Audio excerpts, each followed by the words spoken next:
Most like something taunt me. I chunk up the deuce for the south and the north.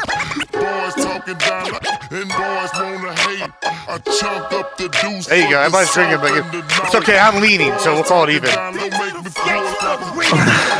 no I don't joke. drink much. I don't know if I'm gonna drink. I wasn't joking. I got fucking congestion out the wazoo, and they gave me promethazine. It's a good time over here. I'm just drinking water. Yeah, you're missing out. There's no way. Sorry that I'm healthy. That's good for the soul, bro. You should drink more water, Gibbs. Bro, I tell you what, I drink a lot of water. All I do is drink water Yeah, and sweet because tea. why? Tea is made with water. Well, I don't even drink sweet tea. I drink unsweet tea. I just want caffeine and water. We like uppers around here. Pretty sure caffeine is a dehydrator. Well, that's why I just drink more water then. So you're counteracting the fact that you're hydrating by the caffeine, which means you need to. Well, so then I just double up the water. What do you mean? All I drink is water, though. I don't You really know. are the Dionysus of the internet, aren't you, Gibbs? I really am. And I do drink a lot of water. Water's like my favorite thing to drink. What are you drinking right now? Water? I think it's Sprite. I think it's Sprite. I think it's Sprite, Jolly Ranchers, and drugs. Gibbs. I wish it was Sprite. It is drugs, but it wasn't no Jolly Rancher. I don't have a drug. I don't know Sprite. We got the Black Saw Dictionary here ready for you, too. No, we're no drinking alcohol. We're saving the drinking alcohol until next week because it's the birthday. So we're letting the body recover. I missed the Scott and average debate enjoyer debate. How was that? That was good. We had Ali and Lethe be judges. And, What was the split? And they, well, unanimous Scott. And they were both, before Scott got in there, they said basically what the Temple said. They were like, all right, if there's any and all possible, we want you to win. Yeah. And then they both voted against him. I'm like, damn, that's what we call an ass whipping. You know?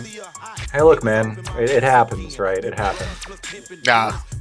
Everyone should vote with their heart, okay? Unless it's for an actual thing that matters, like a political office, then you should vote according to what I tell you. Yeah, amen. Vote for me, bitches. What was it Prime said the other day? He was like, yeah, Gibbs is good because Gibbs, yeah, well, obviously, because we can. Well, I wouldn't vote for you for anything involving the border.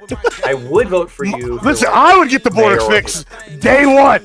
That shit would be fixed. Yeah, there's a couple. You said drone strike too many times. Don't worry about it. Like, listen, we can come to some kind of compromise. Maybe it's like electric nets, but instead of like missiles.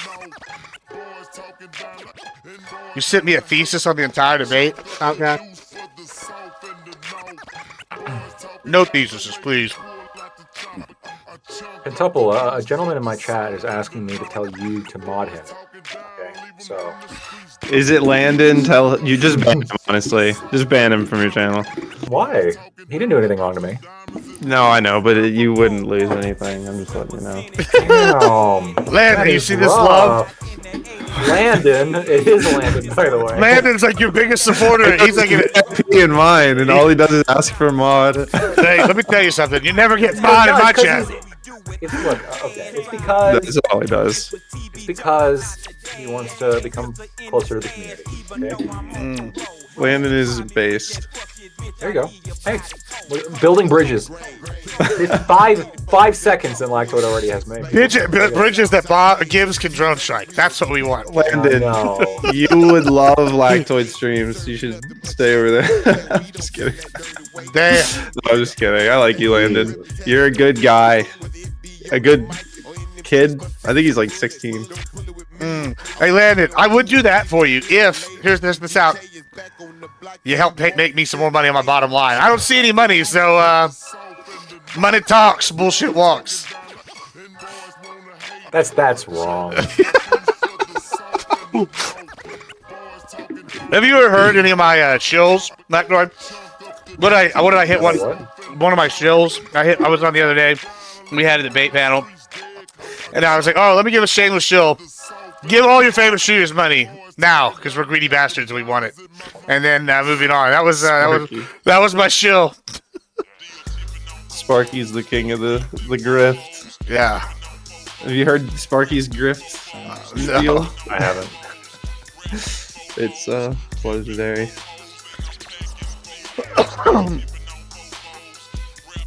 Shy does the like AI voice. Oh, like Siri? Yeah, you've done the AI voice a few times with the shills. Oh yeah, the Twitch sub prime whatever. Yeah, I read those for good sometimes. So you know how Argentina is like the libertarian capital of the world right now? Hell yeah. I saw Milei is a based man. You know what that also means though is some of these other groups that are getting more power. I saw a thing and it was somebody who's doing it. It was a youth streamer going to the most Nazi village in the world, and it was all Argentine and former Nazis kids in like a little chalet of like in the fucking mountains or whatever they got over there. And they were like, "Yeah, we love whatever his name is because they don't ever check on us no more." I was like, "Oh no." I'm surprised they did. Like, I've seen some videos out of India that are pretty disturbing, but India. Yeah. Apparently, there are a lot of big fans of Hitler in India. India, according to some TikToks, which is now banned. Apparently, TikToks that we'll see.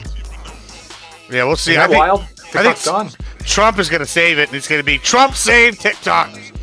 Well, the ban is set to go into effect on Sunday, and he becomes inaugurated on Monday, meaning there will be at least some time that TikTok is banned. Well, Biden says he's told the people not to enforce anything on it and let it all go up to the Trump team. I kind of think Biden is like, fuck the Dems, and he's just like, we're gonna hand everything off to Trump.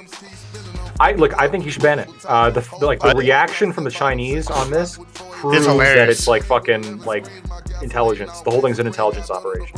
Well, my favorite is the regular people from China. They're like saying racist shit. Like, you're racist. Like, yes, we are. That's pretty basic. Yeah. I'm like, okay. We have to ban it, otherwise they're just never gonna ever divest, which is the whole point. We just like danced for a year about this divestment. And we're like, nah, just kidding. And they're like, yeah, we knew you were bluffing. We own your senators. Shut the fuck up. Well, Kick Like, offered to what buy is it. Kick offered to buy it. Mr. Beast offered to buy it. Mr. Beast offered to buy TikTok. Yeah, he said he and like 4 other billionaires got together and like put up. When a does proposal. Mr. Beast end? When does his career just end? Whenever he gets caught diddling kids with that other guy. That's what's coming. Hey, did you hear what happened at the Beast games? They like they had it. I do not join this allegation for legal purposes. I saw this today. They had a thing, and the rumor is now that Chris, whatever person, I don't know, he, she, they, them, whatever, was there in disguise. Like, and I was, yeah, and so like they were like, oh, yeah. So like they were like, who's this person in the hoodie? And then like I guess someone caught them like talking outside, and I was like, So he didn't separate. There's some bad shit coming out from that person. Yeah, it's bad. He's doomed. Stop implicating. Yeah, we don't want Lactoid to get sued for defamation. By the way, my favorite. I'm just kidding. My favorite way to avoid allegations of transphobia is like if you're not sure what somebody's gender is, just say their name in place of any kind of pronoun. I just make up a name. Oh, I'm sure. Yeah. Why? I'm just like, all right, Bob Saget. Listen, How hippity often hoppity is this boo. happening to you guys? Every day. That you These days on the internet? Relatively often. I'm saying on the real internet, IRL. I guess. Like I hear every time I go out, somebody comes up to me and I'm like, "Hey, what's up, Joe?" And they're like, "Joe, I'm Jolie." I'm like, all right, that's why I called you Joe. You know, Joe is a very fine short name for Jolene. yeah, exactly. Jolene. Yeah, exactly. I'm like, hey, killer, it's good to see you again. That's also a good song. Yeah. Not that I've done these once or twice. Well. Yeah. I also love that the neo pronouns guy got destroyed when he came out trying to be a crusader on that Star Wars. ZZ Zim. Well, is ZZ Zim from Star Wars? Yeah, so he wrote the Aftermath trilogy, the worst trilogy ever written in fucking Star Wars history, and literally has stuff like the TIE fighter flew overhead and the lasers went pew pew pew, and I was like, wow, this is award-winning work that this guy wrote. Anyway, he has this character that is in chapters not related to the rest of the book. He has like chapters where they're dedicated to the rest of the galaxy, and one of them is this insectoid alien queen that takes over a superstar destroyer somehow and becomes a pirate rescuing like displaced children, and they're all like non-binary. The alien queen goes by non-binary pronouns, ze, they, them. I'm like, and he's like, yeah, these are neo-pronouns. I wanted them codified in the English language so that anybody can use it. And then like, Chuck Wendig was the guy who's like, if you're calling me if you don't like my books, you're a fascist bigot. And I was like, no, it's just because they suck.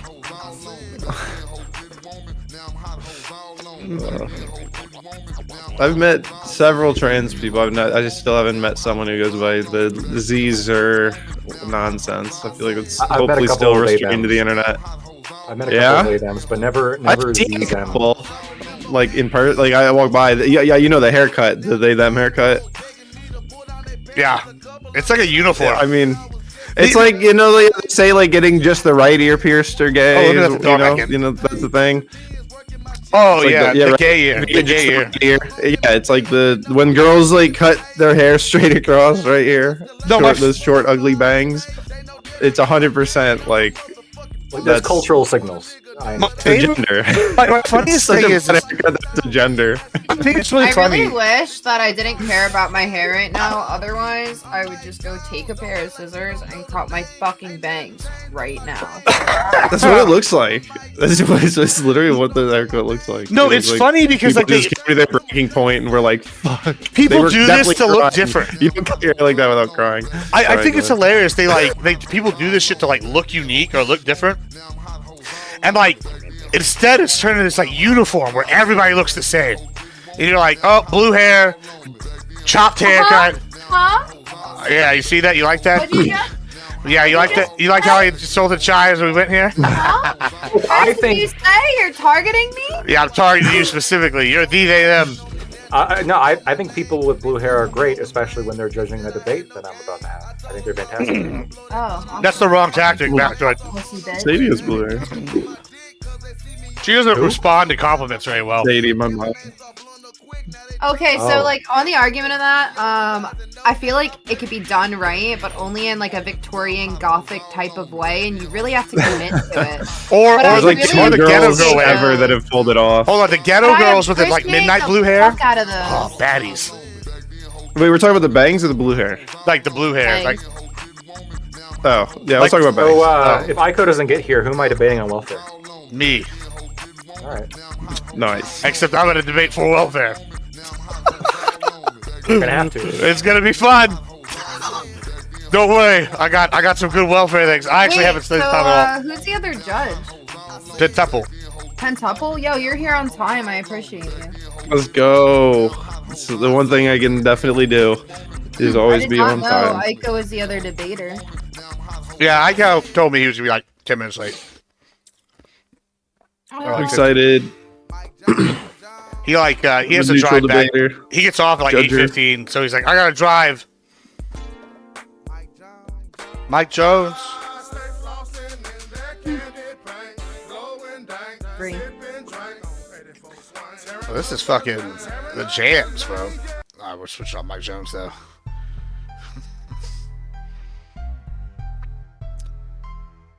Also, if y'all haven't watched Space King yet, y'all need to go watch the Space King episodes. Amazing. Very funny. Flash Kids did it again.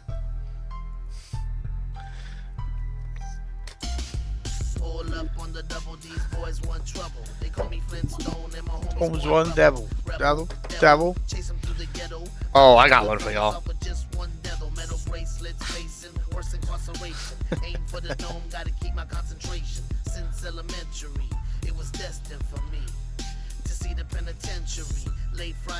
Oh, what is it Saturday? There we go. Yeah, get some Spanish music going. I get hyped. Complaciendo para todos los bailadores con esta rola que dice 1, 2, 3, 4.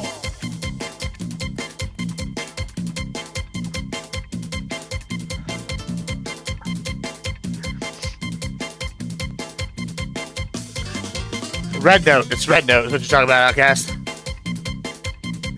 Don't. That's the thing, right? It's like TikTok's getting banned, and so now they're like, hey, go to the other Chinese propaganda app, and all the Zoomers are like, yeah, that's a good idea, and they're doing it, and they're learning Chinese. They're saying, yeah, the Chinese were right, Americans are awful. Wait, they're like, learning well, Chinese already? Yeah. Some of them, I've seen them. Some of them. Yeah, And then the Chinese are like, send back your American whores. And the men are like, why would we ever stay with our women when we can have women like this? Which is great because the men here are like, y'all keep them. We want the Chinese women. the one weakness of white men. The one weakness? We have a few weaknesses. That's how they got Eric Swalwell. It's like meth and Eric Swalwell. Meth is one of them. Maybe for like poor white men, but none of us here are the poors, are you? Man, we had a topic change, I see. Yeah, Ical, can you give us the lowdown on what you think about white men's weaknesses are and why is it meth? And Asian women. And Asian women. Why is it meth? I don't know why. Well, I mean, I think just geographically where it came from, I guess, and how it entered the culture. Like, because didn't it come from like the Appalachians and stuff? So it was going to be. I think the fact that an essential ingredient is like farming materials probably has like something to do with it. He brought his trophy. Where's your trophy? This is the trophy design that I made like years ago when I ran the SMU tournament. I don't think anyone else did debate trophies like this. It's this is the third place one. The first place one was really big, and we gave out maybe 70 of these, because of all the different events. And it's like I think it's the best trophy of any debate tournament. And around here, at least, we're thinking about starting up a new tournament, so we'll see. Yes, tournament's good. Yeah. On that note, let's get this started. Hey, everybody, welcome to another episode of the Debate Championship Series. We got Lactoid versus Icow in our semifinal match. Let me just pull this up. We're going to share this on screen here. Hopefully we won't share the wrong screen, because that could be bad. Here we go. And we will, we don't, listen, don't worry about why it'd be bad. It's better if y'all wonder. But we have this going down. Look, we got Ical and Lactoid in the other semifinal match. Winner goes against Fabian Liberty in the finals here. It's going to be exciting stuff. All right. So I'm your host, Admiral Gibbs. As y'all know, this is everybody. We'll give everybody some intros, and we'll go from there. Tell everybody who our wonderful judges are, and all that good jazz. We'll start with our first judge, Chai. Tell everybody who you are, what you do, why you're here, sing a song, all that good stuff. I'm not gonna sing a song, but hi, I'm Chai. I always bail on Gibbs when he asks me to do things, so this is me finally doing it. I play games on stream. I like horror and anime. I am a Navy veteran. I went to school for photography. I don't really give a fuck about politics, but I'm gonna care about the way that you debate, so I'm gonna listen to what you say, but I'm also gonna think about why you said it that way and why you didn't say it another way and what else could you have done better. So I don't care about your facts at all. Just a warning. Fantastic. Fantastic. That's an interesting debate, judging style. Glad that we have that out of the way. Let's go to our next judge, Pentuple. I'm Pentuple. I'm a Twitch streamer and a lawyer, and I stream and do stuff. I play baseball on stream sometimes. Fantastic. Well, that's what I like to hear. And let's go to our first contestant here in the red corner. We have Lactoidtv. What's up, guys? I'm Lactoid. You find me on Lactoidtv on Twitch, Twitter, and YouTube. Fantastic. Actually represents conservatism most of the time. Doesn't have to burn his values. Like other streamers we know. Other streamers we know that just throw their money away. But not mentioning any names, since they called my businesses of the week trying to get info on me. All right, moving on to Icowrich. Tell us who you are, what you do while you're here. Yeah, debate coach out of Texas. Didn't really. I'm going to be a really bad example of one today, though, because I didn't prep for this topic at all. I kept thinking I was going to set aside some time, and then just it got eaten up by students like every single time. So I'm just flying by the seat of my pants here. On I don't know, anywhere where I'm on social media, it's spelled just like this, Icowrich. Fantastic. It's in the chat. If y'all didn't know, we have it. I don't know y'all can see the names. on here. All right, without further ado, all right, let me introduce this topic here. Who's the last person I sent to? I think it was Chai. All right, cool. And then we'll flip a coin and see who goes first. I guess, unless Lactoid, listen, you have something ready to go already? We can flip a coin. Okay, fantastic. The United States welfare budget totaled $1.101 trillion in fiscal year 2023, or 18% of all federal outlays, with about 100 million Americans on some sort of welfare. Resolved is providing large amounts of governmental assistance to this many Americans, something the government should do. That's the topic. Now, let's go to my handy dandy screen over here. We're going to flip a coin. Cal, heads or tails? Tails. Okay, let's flip the coin. It is tails. You want to go first or you want to defer? I will defer. All right, Lactoid, you're going first. I didn't prep. So, fair enough. All right, so off the races. You got 7 minutes, as always, for your intro, and we'll go from there. All right. Well, Gibbs, thank you so much for hosting this, and thank you to my debate opponent, and thank you to the judges for taking time out of your Friday night to come listen to me ramble about all sorts of things that are libertarian. I'm going to start my intro here with a quote. The lessons of history, confirmed by the evidence immediately before me, show conclusively that the continued dependence upon relief induces a spiritual and moral disintegration fundamentally destructive to the national fiber. To dole out relief in this way is to administer a narcotic, a subtle destroyer of the human spirit. FDR said that quote. Strange, right? Why would FDR, the king of expansion of the US government, say this? And I think it's because when it comes to welfare, he's expressing something that I think all of us can see, which is this shit gets out of control very quickly. Like most temporary government programs, there's nothing more permanent. There's nothing more permanent than the ever-increasing rise of welfare and the ever-increasing size of the US government and the administrative state. And that's exactly what we're seeing. I'm going to attack welfare on a couple different axes here. I'm going to start by saying that the way welfare is and how the US administers it is bad. I think that even if you accept some of the underlying tenets justifying welfare, the expansion and the size of it in the US is bad, right? Which is the topic. But I'm going to go even further and argue that the concept of welfare is also bad. So let's start with some of the, let's just start right from the beginning as to addressing the topic put before us. 100 million Americans, almost a third of Americans are getting welfare of some sort. I don't see how someone can make the argument here that this is truly just for the destitute. Our poverty rate is not this. The amount of people living on the street is not this. It's not the people that would die otherwise or would suffer tremendously otherwise that are getting this money. It's 100 million Americans. That it's people that can otherwise do okay, and yet they're getting this money. Why? Because of the political influence and the expansion of welfare dependency within the United States.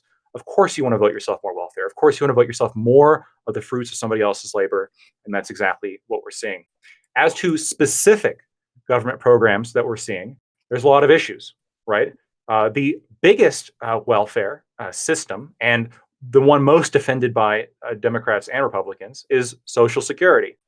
Social Security is a Ponzi scheme. It's a Ponzi scheme that is supported by the people who have already paid in. There has been reviews done.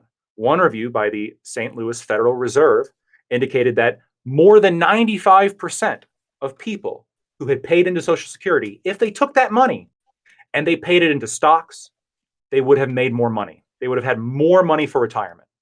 And yet the government says, no, no, no, you don't get to make more money. You have to come with us. You have to do our program. 95%, more than 95% of Americans would have made more money. More than half would have made more money in government bonds, which are an incredibly risk-adverse investment vehicle. So Social Security is inefficient. Social Security is ineffective. It is bad compared to almost any other retirement system in the US and around the world. There's a reason why like countries like Singapore, for example, they don't do this. They do like an forced investment program, which I have other issues with, but it's better than Social Security on an efficiency basis.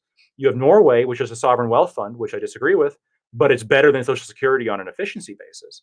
Social Security and other PAYGO systems are inefficient. They take money from people and they don't give you the returns you otherwise could get. More so, they dictate when you get to spend your money. What if I want to spend my money now as opposed to when I'm old? Well, the government says no. The government says we're going to take this and you don't get it. You only get it back if you live this long. What if you happen to die? Shit out of luck. What if you don't want to spend money when you get older? Shit out of luck. The government says otherwise. That's a problem. Other forms of welfare include food stamps, SNAP, right? That's the one that also seems easily defensible. But the US can't seem to run that correctly either. SNAP, people who receive SNAP, households that receive SNAP, disproportionately spend money on soda, on junk food, chips, candy, chocolate, etc. Things that are not nutritious. SNAP is a supplemental nutritional assistance program. That's what it's meant to be. Yet, that is not what it's used for. It's disproportionately used for soda. It's disproportionately used for junk food. And so we are contributing to the obesity epidemic, contributing to the poisoning of our country using this money that is supposedly supposed to go to nutrition. Why? Because of lobbying money from General Mills and other major corporations. And Pell Grants. Well, of course, poor students going to college, this is a good idea, until you find out that if you go to college, you happen to have disproportionately high income earning potential. In fact, the vast majority of student debt in this country is held by the top 2 quintiles of income earners. So why is it that we're giving this money for free to people who will be able to pay it back? That should be in the form of loans.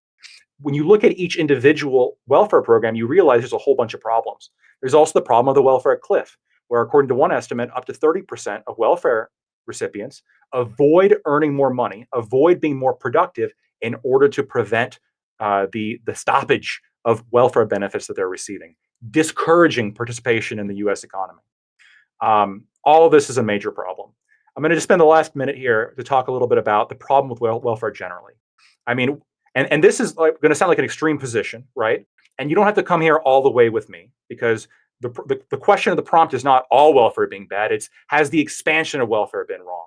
Is it a problem that a third of the country's on it? Does the US do welfare well? It doesn't. But welfare in general starts with the assumption that other people are entitled to the fruits of your labor. It starts with the assumption that when you work, somebody else who didn't do that work deserves something from you. That presumption is incorrect. That presumption forms the basis of slavery. That presumption forms the basis of all things coercive, and it's wrong. Is that it? That's it. Thanks. Perfect. All right, you got about 30 seconds there. Good timing. All right, Gal, take us away. Okay, so I didn't prep. So what I'm going to do is I'm just going to say what I generally had an idea to say if I was going to prep, and then I'm just going to say a few things in response. I don't even know if I'm going to hit the 7-minute mark or not. That's fine. You don't got to. But I'm looking more forward to the back and forth anyway. So, but here's the thing. I am debating somebody who used to be known as an anti-communist. Like that branding was all over to everything. And I was kind of hoping to maybe invoke a little bit of the old Lactoid when it comes to this, because if I don't want to go too much into the weeds on the history of this, but in the early 20th century, we had 2 choices as to where to go. Countries around the world had 2 different choices. Communist revolutions were taking place all over the country, and the United States had its own Great Depression to deal with that was causing the proletariat to rise up like they had in other countries. And people on both sides of the political aisle, because Democrat and Republican didn't mean the same things back then as they did today. Both parties had a left wing and a right and a conservative wing, left and right wings in both parties, and both were scared of what was happening, starting to happen in Europe, already was happening in Russia, would later then happen in China and Cambodia, and it seemed to be everywhere. And the problem was, according to the theory, that the proletariat that had to deal with the working conditions that they had, terrible working conditions and no safety nets, were going to rise up. And so the capitalists said to FDR, especially after once the Depression had kicked off and they started looking at world events, we've got to do something to save capitalism. So we had a choice. We could either go the Marxist route, or we could mollify the proletariat by making sure that they had safety nets that would stop them from thinking that a revolution would be a better outcome than what they were getting from the system. And as a result, we had the New Deal. And who was the biggest opponent of the New Deal in those days? It wasn't the Republican Party, although, yeah, they were, because they're on the other side of things and they kind of had to. But it was the Communist Party and the Socialists, the Marxists generally in the United States, who railed against the New Deal because it would mollify the proletariat and stop the glorious revolution from happening. And as a result, let's go through some of the things that Lactoid talked about. Social Security. Since it started, elderly poverty has dropped by 40% because of that system. And so when people saw that their parents and their grandparents were being taken care of, there was less reason to join this revolution. I think with food stamps, I think, that sort of kicks in later. But when it does, it starts... I think Lactoid does have a point that sometimes things get run poorly. I don't think that means welfare is inherently bad. I think it just means we need reform in the system. If you want to make it so that sodas aren't something that you can buy with SNAP, I think that's a fine reform. I don't have a problem with that. But that doesn't mean I would throw out the baby with the bathwater. Pell Grants, this was an amazing one to me because when Lactoid says, it goes to that the people who have all of this debt are in the top 2%, that tells me that it's working. It tells me that people who accepted these loans wound up in careers that paid them a lot and made it so that going to college was actually worth it. It's just that they couldn't afford if they couldn't afford the tuition at the time, we time shifted that burden so that future them who were in the top 2% of earners could then pay back those loans at reasonable interest rates instead of having to do it at a time when they maybe couldn't even feed themselves if they had to make that choice at the time that they were going. So I think time shifting tuition is a really great idea. And I think I'm really glad that they wind up in the top 2% when they make that choice.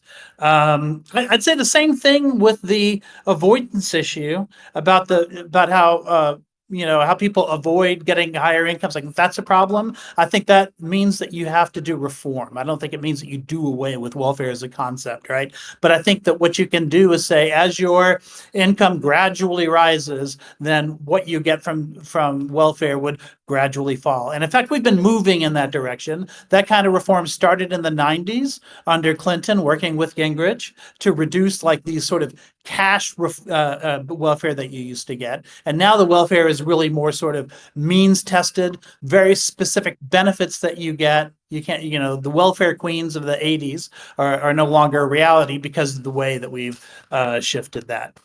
But I think the most important part is going to be Lactoid's third point, which is that the concept of welfare is bad. And to me, that's where my initial argument is going to apply the most, because I don't see any, in the 20th century, I don't see any countries that didn't follow one of these two models. They either had a welfare state or they had a communist revolution.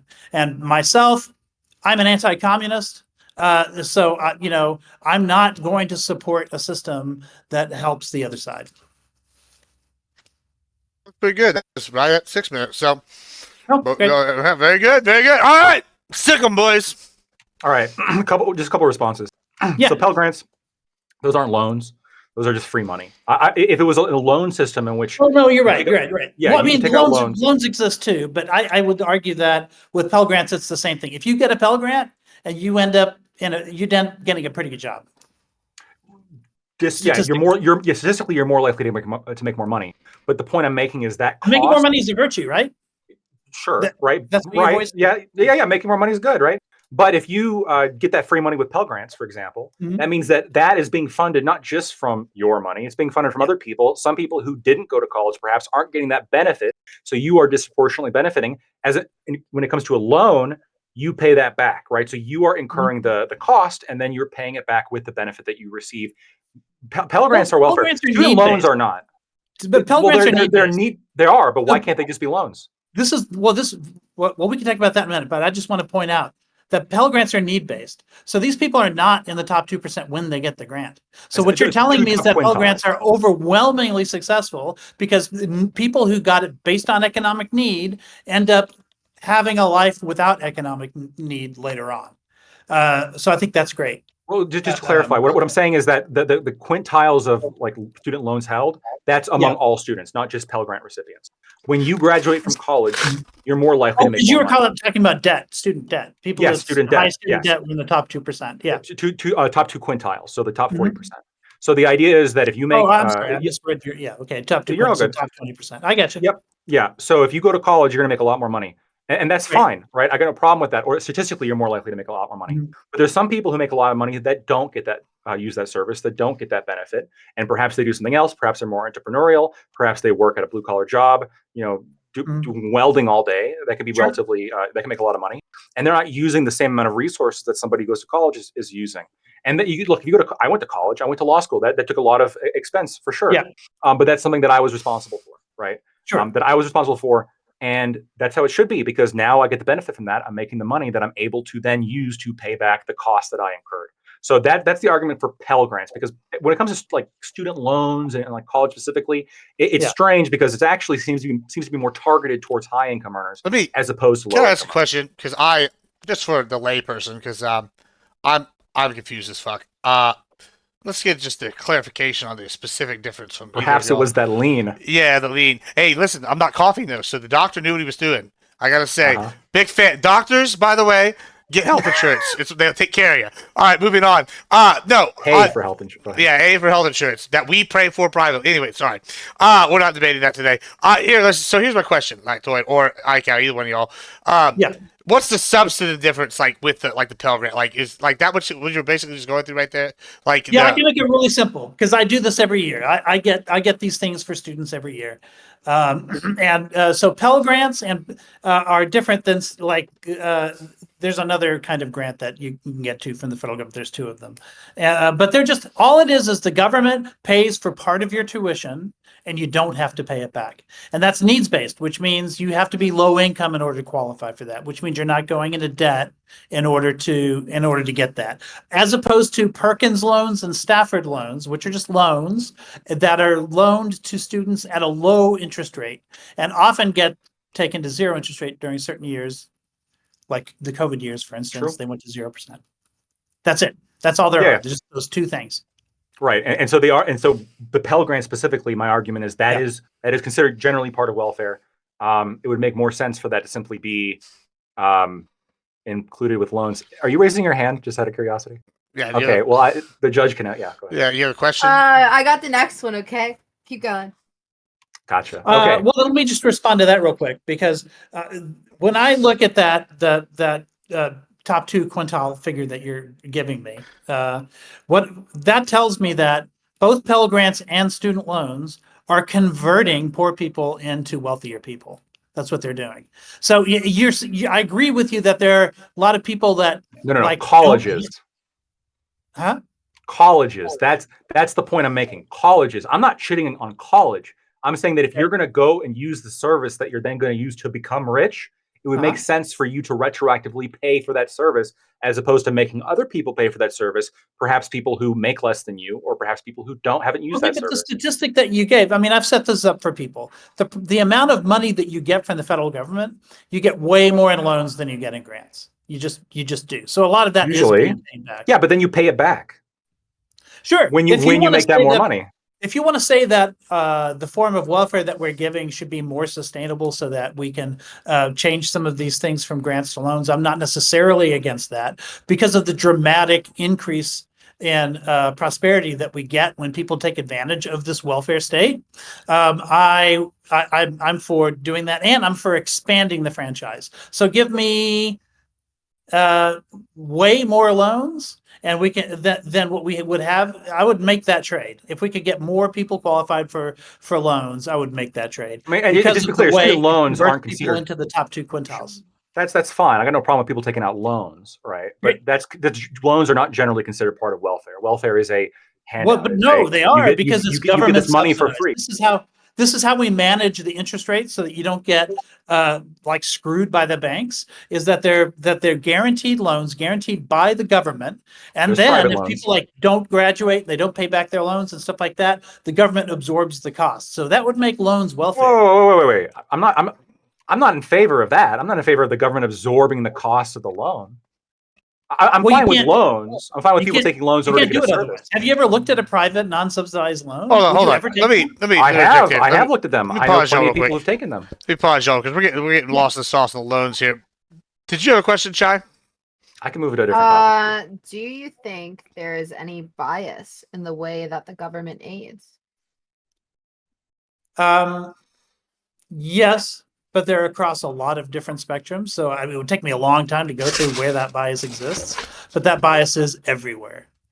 One of the ways that, okay, let me tell you, standardized testing is incredibly so, because I work in an industry where I coach speech and debate, and for 30 years it was low-income students that I was teaching to, and now I'm starting to get a different group of students in because I've changed jobs or whatever.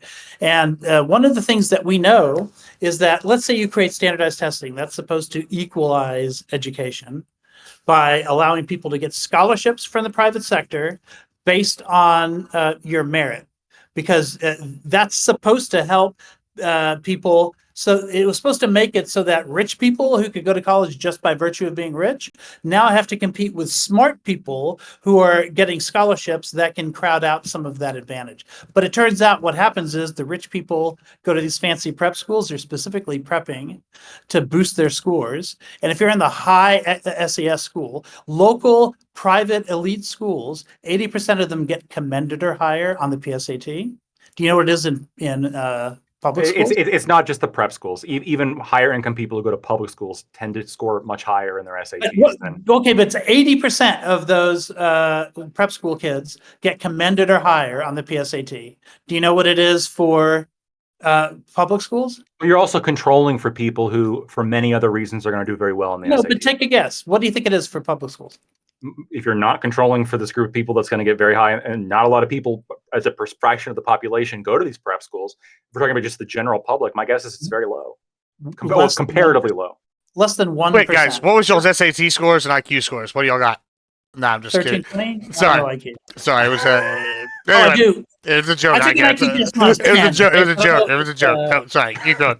Couldn't My resist. SAT score was 98. My ASVAB was 99. Get fucked. Yeah. Chai, can I ask you, Chai, were you referring to this question when it comes to like bias? Were you talking about welfare generally, or were you talking about Pell Grants specifically? It can apply to either, but I guess because you were talking about Pell Grants, there's that too. I do have a personal grudge because I feel like because I am a white woman, I do not get any aid no matter what my situation is, which isn't, I didn't have a great situation. I really could have used the help. So would have been useful if you were Hispanic. What my question is right? directed at. But you guys seem to kind of agree on this. So I also want to know like reformation plans. Like if you had to have a loose idea of what you would think would fix it, what would you think would be possible? For Pell Grants or for the welfare generally? We'll do Pell Grants since it's Sure. smaller We'll and do I'm asking both. a big question. Yeah, I'll do both. Okay. In fact, I'll We answer the include bias student question loans too. too. Yeah, let's. Sure. So for me, the reformation would start with, again, the prompt. The prompt, even though I do take this position, I don't even have to because the prompt isn't this extreme. But the position here isn't abolishing all welfare. It's simply that it's expanded too far, right? And the U.S. does it poorly. So my position here is that Pell Grants represent a unneeded form of welfare. A reform that I would do is simply make them loans. If you go to college, you get loans, and you don't have this problem of divvying up or deciding, oh, you get it and you don't get it, because of whatever metric. It's more along the lines of, look, you incur this cost, you get this benefit, you have to pay for what when I go get my car oil changed, I pay for that service. Okay. If I go to college, I should have to pay for that service. And I agree, not every 18-year-old has the money now, but when they make more money afterwards, then they can go back and then they can pay off the cost. That's what a loan is. In terms of my ideas for reforming generally in society, I mean, look, it would be on kind of the more extreme end, a lot of reductions in welfare. But even if you don't want reductions in welfare, you could do targeted changes that would reduce the overall expenditure, but would lead to better outcomes. Best example: you can no longer use food stamps to buy soda or cake or Jolly Ranchers, as Gibbs said he was eating before. There's no reason why, like, these things that are bad for you, that lead to overall problems, why are you able to use public money to buy them? We don't let people use SNAP benefits to buy alcohol and tobacco, but yet we let them people use it to buy Mountain Dew, which every dentist in the world will tell you that's not good. We shouldn't be letting people do that. Social Security, people should be allowed to opt out of Social Security and put their money into their own private stocks if they want. Again, more than 95% of people, the St. Louis Federal Reserve did an analysis of this. If within the past, I think it was like 60 years, if people put the money that they were otherwise paying into Social Security, they put it into the stock market, they'd make 95% of them would make more money. If it was government bonds, most of them would make more money. And that's not forcing them to retire, right? I agree. If you force people to save their money, right, then perhaps they're going to be less poor when they get old. I don't even think you should force people to save their money. But even if you forced people to save their money in a retirement account, it would be better for them than Social Security, which is America's #1 welfare program. It's completely inefficient, even if you want old people to get out of poverty, which, again, for me, I think that should be a personal decision, right? If I want to spend all my money on a Corvette now, that should be my decision. I don't want to be buying a Corvette when I'm 90, okay? I'm not going to be able to attract all the women. I'm not going to be able to have as much fun, okay? I want to have fun now, and that should be my decision as an adult. All right, okay, just real quick, I'm going to let real quick shout out. Thanks, Sorobi, for the biddies. Like I said in the chat, guys, if y'all don't know Sorobi, follow him. He's got a bunch of big Discord. He also streams, but his Discord's where it's at. If you need gaming help's in there. Tech help, I pop in once every few months when I need tech questions answered, yada yada. After iCow goes, I'm going to turn it over to Pintuple, let him ask a couple questions here. Go ahead, iCow. So there are several things that I keep hearing over and over again, and I keep thinking I should respond to it. And one of them is, like, back when I first heard what you were talking about with the Pell Grant, you were said one of the problems is that there's other people who don't get it, which to me is an argument for expanding the franchise. But when you want to expand the franchise in a way where we turn that into loans instead of grants. If I could expand the franchise by turning them into loans and getting a much larger total number of dollars lent out than what we were giving out with the Pell Grant, I could buy into that. However, if you're talking about loans that aren't guaranteed by the government, so they don't absorb any costs, then what you're basically saying is you have to have a perfect credit score in order to get the kind of value on loans that we could get now. And in fact, I don't think you would even get that value with a perfect credit score, but you would certainly make it so that people who need those loans the most aren't getting it. The only way for loans to be viable, especially if they're going to replace grants, would be if they're guaranteed the way student loans are guaranteed now. And that's what I said at the beginning when I said loans. I said Stafford loans and Perkins loans, and those loans are subsidized by the government. Sometimes they go to 0%, and they can't be more than 5% of your disposable income in terms of what you have to pay back later on. And what that does is it automatically makes it so that people with the most means, those people that Lactoid was talking about, the people with the most debt who are in the top 2 quintiles, are all going to be able to pay larger amounts of money in order to pay their debts off. And people who are at the bottom, for whom college fails, are going to have less of a burden. So absolutely, I would do that. But that's not an argument for reducing welfare. That's an argument for expanding it and changing its form. It was the same thing with food stamps. You can expand the franchise by saying, you know what, we're going to overhaul how food stamps works. We're going to make it so that it encourages, good, healthy food. I'm not going to trigger anybody by using the word food desert, right? But it is going to encourage people to eat healthier, get more produce, whatever, if there was some reform. But that wouldn't be getting rid of welfare either. That would be expanding the franchise, because it is just easier to give them a small amount of money and let them buy 2-liter bottles of Coke. But that's not the way it should work. We should give it more resources so that it can, so that people who are on that system can eat healthy, which is absolutely necessary for kids kids to perform in school as well. We know that with a healthier diet, they perform better in school, and they can earn more scholarship money, and that reduces the inequality like between rich and poor there as well, and also like among other ethnic groups. So it seems to me that everything I'm hearing, even the ones where I agree that there's a problem in the system, the answer is to expand the franchise, but to get rid of its like worst elements. No, hold on. That's where most of our I'll let you respond in a second here, but what we're gonna let's get Pentuple in real quick. Did you have any questions here, Pentuple? I did. I have one that I guess Lactoid can start with, but I do want to hear from both of them on this. And it kind of goes to her question about reforming welfare. But what role do you see charity playing in that? Should the governments just be like engaging with charity? And then to Lactoid, when you're talking about like people becoming reliant on welfare and like the downfalls of welfare, do those apply in your mind to someone who's accepting charity? And what like I want to know just sort of how charity fits into this discussion about welfare, because I think it could play a really big role in reforming us, but it depends on if we have the same goals, I guess. So I want to hear what you think about that. Which one of us? Lactoid first, I guess, because he opened it up with like talking about the shortfalls of like, you know, being reliant on welfare and stuff like that, Sure. Which I would argue also could apply to charity, even though I see them very differently. But I do want to hear both of you. Just where does that fit into this sort of discussion about the reform of welfare? Yeah, so that's fair. I do want to respond afterwards to, and after obviously I have an answer to some of the points that were made, because there were some hidden premises that put in there that I have to address. But as to the question specifically from Pentuple, you know, what are some of the down? First of all, what are my thoughts on charity?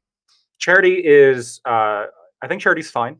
I think people want to give their money to other people who they think are needy, or really for any reason. That's fine. You know, we all have people in our family or friends that, you know, sometimes need help. However, I think we all also have some people who are friends or family that we begin to notice a trend in what kind of help they need, which is that it becomes very easy for them to get help from other people as opposed to become self-reliant. And that would kind of go towards the welfare cliff example that I brought up before, how according to one policy center's estimate, up to 30% of welfare recipients avoid getting more income, avoid getting promotions, going to get more work, etc., because they don't want to lose the welfare. That's also probably true when it comes to some people who get charity, right? Some people who get charity might say, "Oh, I can just live off other people. I can abuse that good faith, and then I can, I don't have to work." That's sure, that's a problem.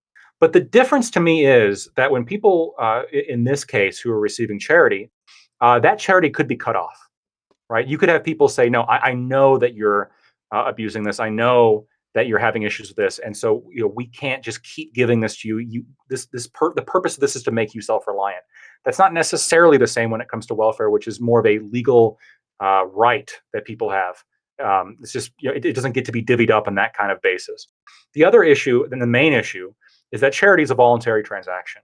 If you want to waste your money, if you want to put all your money, like Gibbs just burned like a $100 bill, I think, right? If Gibbs wants to put all of his money in a pile and light it on fire for whatever purpose, don't you light it on fire, okay? But if you want to do that, oh Jesus Christ! If you want to do that, that is your property. You can do so what you will. Isn't that illegal? Isn't that actually illegal? I don't think so. I feel like it's actually because like it's immoral. I agree, it's immoral. Yeah, but what is your never mind. It reduces your virtue. Yeah, but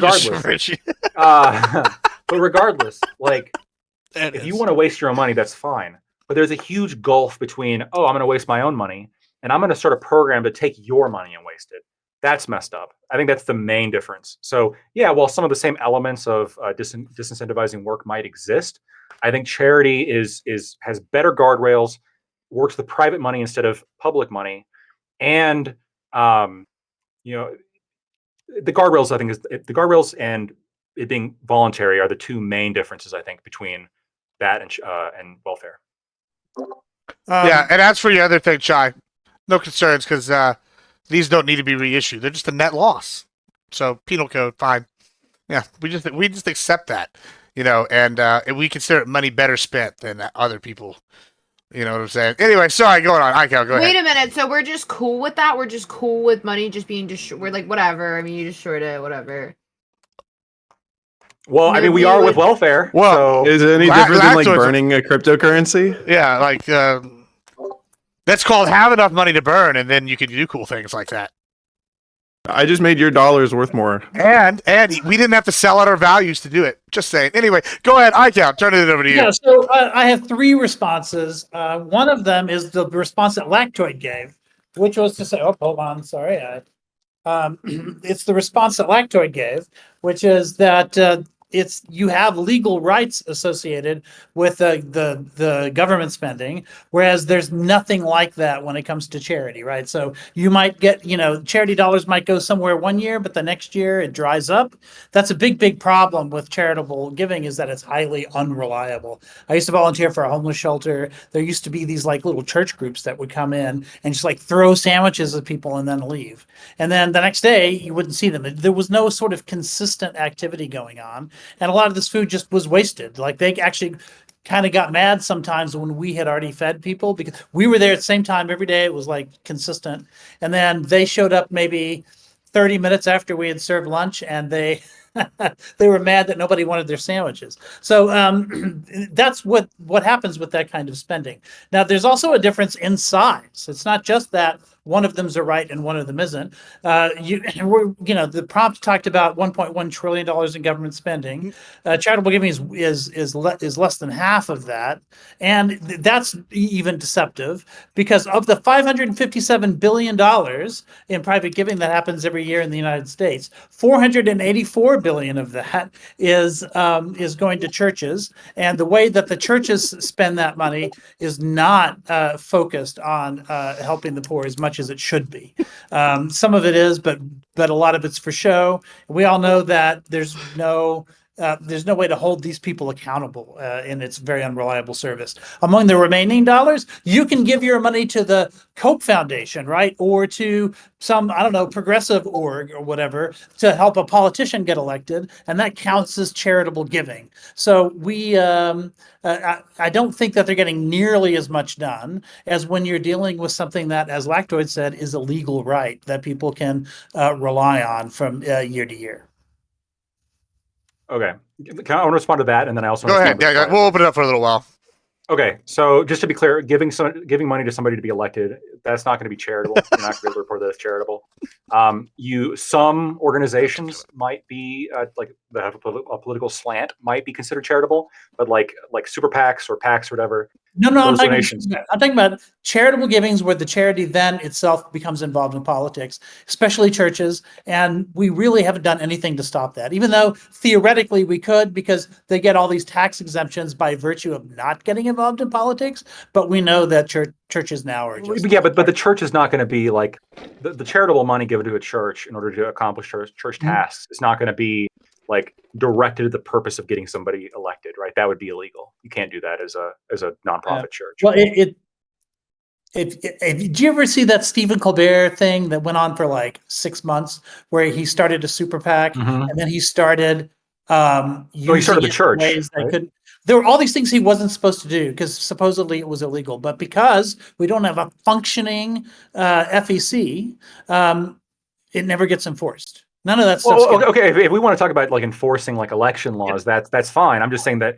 We're talking about the law as it exists today. But I'm saying it would be, if the law as it exists today, it would be illegal to use that like for the purposes of getting somebody elected.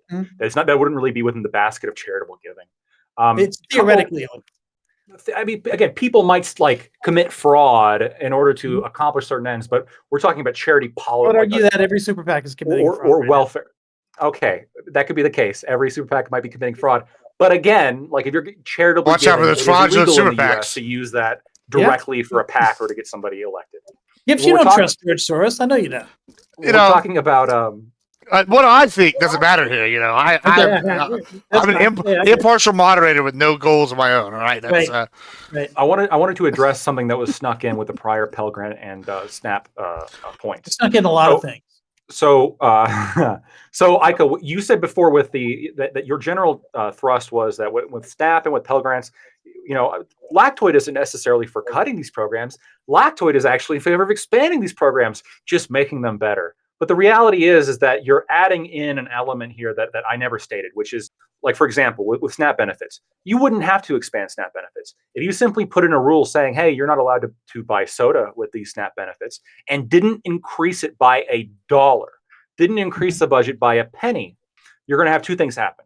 You're going to have overall SNAP recipients be healthier because they're not buying something that's entirely nutritionally deficient, that's not recommended by doctors or dentists anywhere, and another benefit, the money that they would use on soda, without giving them any more money, the money that they would otherwise use on soda would be used on more healthy alternatives. So it wouldn't be expanding the program. You could leave the program the same. You could probably even cut the program slightly if you remove the ability, because the number one item purchased by SNAP recipients is going to be soft drinks, right? It's not the same with non-SNAP. It's up there, but it's not the same thing. It's not the number one item for, or it's not nearly the same percentage as I don't know the exact percentage for non-SNAP recipients, but it's not nearly the exact percentage.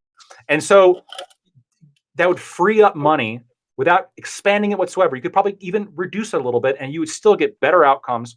And the reality is, in the United States, if somebody starves to death, it's not because they were ineligible to not starve to death. There was some kind of administrative error, okay? In the US, people don't starve to death outside of administrative error. If you are starving, you can get food for free somehow from the government, okay? That's not the problem. The problem is, again, how are these welfare programs administered, and how bloated are they? Do we need a third of Americans receiving these? I'm arguing not. And the SNAP alteration was simply one idea as to shrinking it, but making it more streamlined, removing, again, a bloated welfare system. With Pell Grants, you said the same thing, make more loans available. You wouldn't have to do that. Simply make every Pell Grant dollar a loan. You would leave the exact same amount of money in the system. You wouldn't expand it whatsoever. You would simply turn it from a Pell Grant system to a loan system. And if there's a inlay into the government from people paying back their loans, this is going to be cheaper for the government because they're receiving money after the fact, than it would be just to hand out money for free in the form of Pell Grants to people who are going to go on to make more money. Right. Okay. So that's two general arguments I want to respond to. For the first one, I have 4 responses. Okay. The first one is I'm advocating for the expansion of CHIP. I'm not saying that you're necessarily doing that, but what I'm saying is what you're suggesting would kind of be supercharged by that. And so that's just my advocacy. I'm not saying that that's your advocacy, but it's my advocacy based on what it is that you suggested for reform. And I think going forward, if we did both of those things, we'd be in a better shot. Secondly, on the, I do think it gets more expensive if you start focusing on healthy foods, because maybe my second and third point are the same point. But anyway, because fresh food is expensive.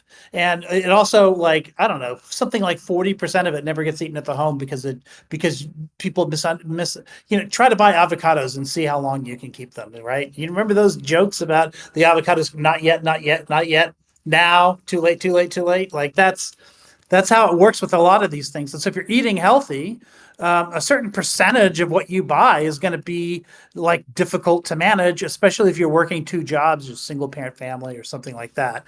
It's going to get more expensive. And so my third point is actually probably along the same lines, because I have an addiction to hint water. I don't know if anybody's tried this stuff. It's amazing. Okay. It's also super healthy. I can see hemp it water? Being hint. Yeah. It's water in a bottle that has a little bit of fruit flavor in it. It's basically just water, but my blackberry is my favorite. You drink it, you can definitely taste the blackberry, but it has 0 calories. It's water. It hydrates you. It's super healthy, but it's $1.25 per bottle, right?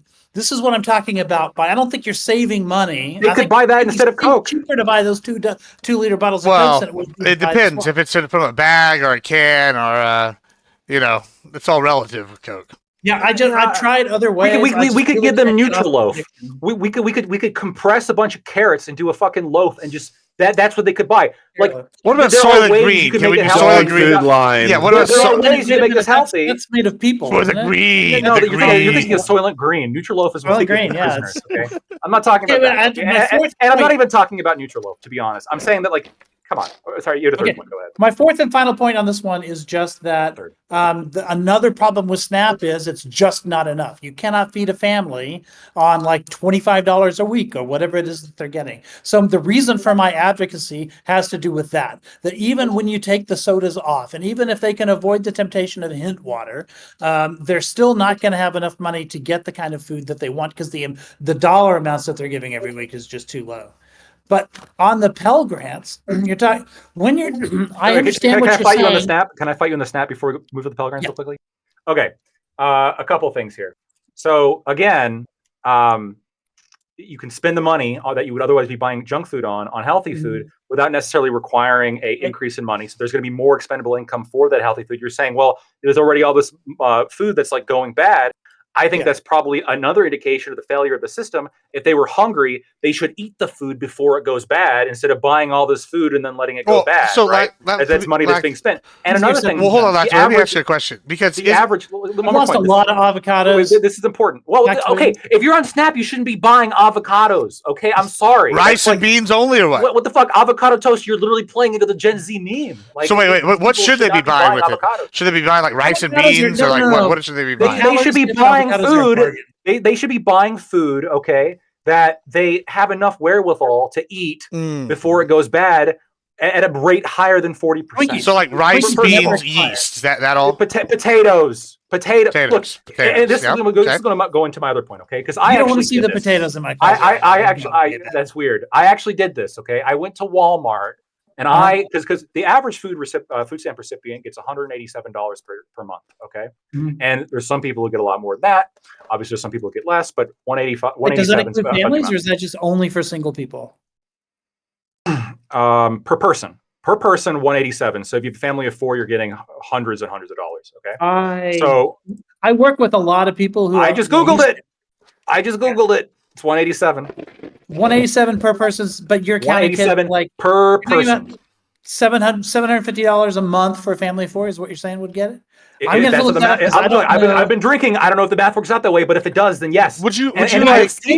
So, question for the chat: would you be in favor of crickets? Like, well, I'm getting to a point. I'm getting to a point real quick. Okay, so it's 187 per person according to Google. You can all look this up. So a family of 4 is getting a fuck ton of money. Ico said 750. That wouldn't surprise me. I've seen amounts that high, but $187 per person. I've looked this up on Walmart. You can order, I think it was like over 100 pounds of food for like $60 and get it delivered for free to your house. It's going to be made up of chicken. It's going to be made up of potatoes. It's going to be made up of rice and beans. It's going to be bananas. It's going to be eggs. It's going to be all the different things that are more than staple foods, actually. It's going to provide a wide range of all of your essential vitamins and minerals and a caloric intake that's going to be more than enough for the entire month.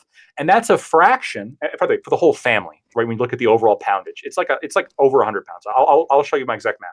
But and delivered for free, by the way. With inflation, delivered for free.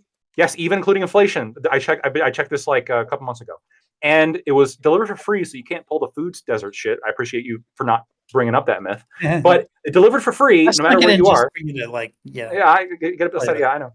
But and that's going to be more for a whole family, and yet it's a fraction of what one person gets. If anything, we're paying too much for SNAP, and this is evidenced by the fact that SNAP recipients are not buying disproportionately nutritional food to prevent starvation on this. They're buying soda. They're buying Skittles. They're buying shit that, hey, if you want to spend your own shit on this unhealthy shit, whatever, right? You can be unhealthy. That's fine. I'm not the healthiest. I'm drinking whiskey, okay? But I didn't take the government's money to do it, right? And that's the important part. Avocados unhealthy? My understanding is avocados are not unhealthy. They're not the healthiest food, but they're So are okay. you saying that because certain people They're choose too bougie? food diets that they shouldn't be allowed to get the nutritional food that fits in those diets because you deem that prissy? Right now. If somebody keeps letting their avocados go bad, they probably shouldn't buy avocados, okay? If you have somebody who like let's say they cut out all the junk food in their life. I'm sure the and people getting avocados on that program, there are some that let them go bad, but I'm sure the ones that use them actually do use them. Well, let me ask this. Let me do a breakfast option, a snack option, like.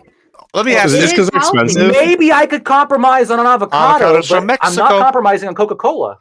Okay, so hold on. would you say that healthy food should be cheaper in your ideal world too, then, in general? Hold on. Welfare recipients would have more money to buy the healthy food, more money than they currently do to buy the healthy food, if they're not spending it on soda, because soda costs money and soda provides no nutritional benefit. The alternative of soda, hint water, is about the same price as soda. Wait, why do they have to buy a drink? Well, hold on. Let me get so 10 words or less. I want. Not everyone has access to clean tap water. Let me just jump in here real quick. We're gonna everyone's got access to the let me just jump in here real quick. All right. We're gonna do rapid fire. Special edition just came up with this concept. Wait, before rapid fire, I want to have just 2 responses. That's fine. Yeah, it's fine. All right, quick. I got something here. So I looked it up. I saw the same study that you did, $187 per person. You're right, but then there's a per household number. I'm right. $343 per household. So yeah, if you're an individual on SNAP, you might be in a little bit better shape. But if you're a household, that's not really a lot. Wait. Should it be reduced for individuals? Should it be reduced for individuals then, Ico? No, I think it should. I think households need to catch up to where individuals are and actually surpass it, because it is more expensive to get those healthier foods. However, let me just do a little defense of Walmart. Another thing I looked up, I know this is 2 facts in a row, and I've got a judge who doesn't care about facts, but I just want to say 60 cents for an avocado at my local Walmart. 60 cents. I'm okay. That was like Chai said her thing. She didn't care about facts. There you go. Here's the system. Here's the system. You say you can't buy unhealthy foods. And then you put like a price per benefit ratio individually quantified for food items that you can't spend government money on. But this is going to lead to a massive reduction in SNAP spending, because again, the number one expense item for SNAP is soda. This will lead to people buying less soda. Reduction in total spending, because what I'm saying is, what I'm advocating for is that money that goes away from all of that then gets put into subsidies for produce, so that instead of subsidizing corn the way that we do, we're doing it with healthy food that it would actually be good for households to consume. All right. You just said an avocado is 60 cents. We don't need to subsidize that. All right, quick, jump in here. All right. Avocados alone. Right? Here's what we're going to do. Here's what we're going to do. You need eggs, which are also cheap. We need fucking chicken, which is cheap. You need potatoes that are cheap. Bananas. You can get bananas. Bananas at gas station for 60 cents a pound. Okay, thank you. All right, here's what we're going to do. I got to ask a quick rapid fire question in 14 words or less. Mm-hmm. We don't have to be exact, but a real short sentence. I want y'all to answer this, right? Okay, and then I'm gonna let Pentumble ask 2 questions. Then we're about 15 minutes left, Mark. Okay, but say a name when you do it, because I want to know whether you're asking. Yeah, I'll be clear on who I'm asking. All right, okay. And then I'm gonna let Pentumble ask quick questions, and then if Chai's got another one, I'll let her go, and then I'll let y'all go back and forth for about 2 minutes more each, and then we're gonna go to closings. All right, here's what we're gonna do. Here's the first question. We'll send it. I guess who started? Well, you know what, Lactoid, you can start this one. All right. Ideal world, only thing on food, other than, I know you want to cut welfare out completely in your ideal world, but let's just say almost ideal world, no sodas, all this. Are you in favor of this being the only things allowed to be bought on food stamps? Rice, beans, crickets, cockroaches, mosquito burgers. Go. Mm-hmm. Which one? Lactoid. No. Yeah, I think we both agree on that. There can be slightly more along the lines of what I said earlier. Yeah, is it 13 words? All right, I can go ahead. All right, I got a question. Let I go. Question. 15 words or less. Do you think Gibbs' question is fucking retarded? Go ahead, Lactoid. Given that Gibbs is not a judge, I do. All right, there you go. All right, let Icow answer here. Go ahead, Icow. I get double the words now because it's for both questions. Yeah, sure. I'll just say 30 words. Yes on the second question. And also, isn't it supposed to be the left and like the UN that's supposed to be making us eat bugs all the time? Why all of a sudden is it coming from the right? I'm suspicious of that. Look, I've never made this point. I eat crickets. They're fine. Yeah. Yeah, it's you and me against Gibbs at this point. Okay, Pixel, go ahead. All right, I'm going to give you guys 17 words. Do you? We'll start with Icow. Do you support drug testing to qualify for welfare? No, because it's incredibly expensive, and when they have done it in states like Florida, they ended up spending more money, not less. I know that's more than 17 words. Your answer has been stricken from the record. Just kidding. Actually, go ahead. Can I respond to that? Also breaking the 17-word rule. Yeah. You just did already. Yes. No, and you've used 7. It's like a wish fuck up. Yeah. Okay. Icos, there's context. It's true that if you measure it on an individual basis, the cost of a drug test is going to be more than the cost of giving like that specific person welfare or whatever. But like in terms of the amount of people that you catch, sorry, just to be clear. So if you just measure them, oh, this many people tested positive for drugs and we cut them out of the program, it doesn't pay for itself. But when you implement drug testing, the overall applications to welfare drop significantly. And so the overall money saved from the people who don't apply and the people that are caught is significantly more than the cost of drug testing. That's a bug, not a feature. It means that we're not helping the people we need to be helping. Like, especially drug addicts. They have money for drugs. Why can't they buy food? The most vulnerable in our society.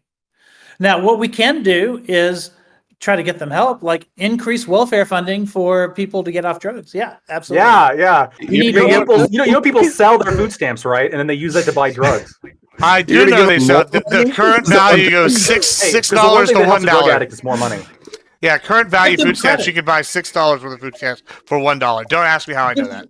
Do something like SNAP, give them credits for being able to go and, to get their treatment for their drug addiction, and they can spend their credits on that. If you want to, I've seen a crackhead scale the wall of a building like a lizard in order to get the shit they need for crack. Okay. These people don't have a hustle. They can go out and get money for food. So you think they're going to sell their drug treatment credits to get drugs?